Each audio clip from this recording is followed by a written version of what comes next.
பெற்றோர்கள் இதுக்கு ரொம்ப பாதிக்கப்படுறாங்க.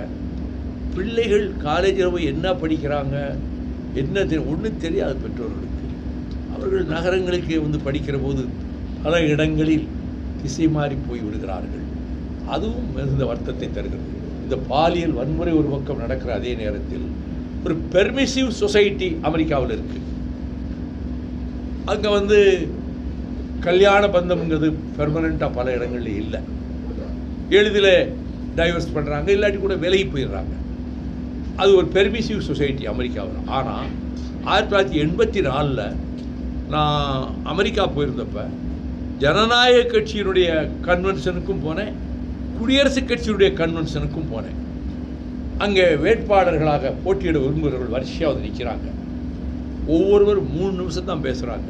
அந்த கூடியிருக்கக்கூடிய 300-400 பேர் இருக்கக்கூடிய அந்த தொகுதிக்குட்பட்ட வாக்காளர்கள்ட்ட அந்த 3 நிமிஷத்தில் என்ன பேசுகிறாங்க தெரியுமா?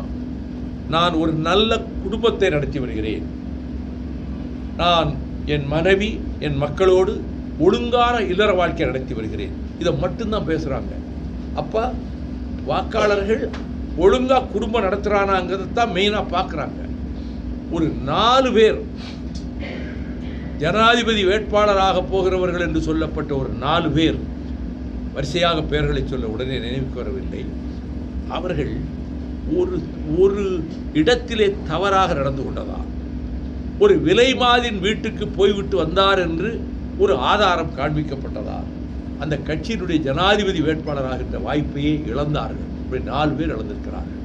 ஆகவே அப்படிப்பட்ட சமூகத்தில் கூட குடும்ப வாழ்க்கையை ஒழுங்காக நடத்துகிறவன் தான் நாட்டினுடைய உயர் பதவிக்கு வர வேண்டும் என்கின்ற நிலைமை அந்த இடத்துல, அந்த பெர்மிசிவ் சொசைட்டி இருக்கக்கூடிய அந்த நாட்டிலேயே கூட இருக்கிறது. கற்பையும் மானத்தையும் உயரான பண்பாடுகளாக ஆயிரக்கணக்கான ஆண்டுகளுக்கு முன்னரே வகுத்திருக்கக்கூடிய நம்முடைய தமிழ்நாட்டில் அந்த மனப்பான்மை கொஞ்சமாக, அப்படிப்பட்ட ஒரு மனப்பான்மை சிதைந்து வருவது மிகவும் எனக்கு வேதனை அளிக்கிறது. அதற்கு மேல் அதற்குள் செல்ல நான் விரும்பவில்லை.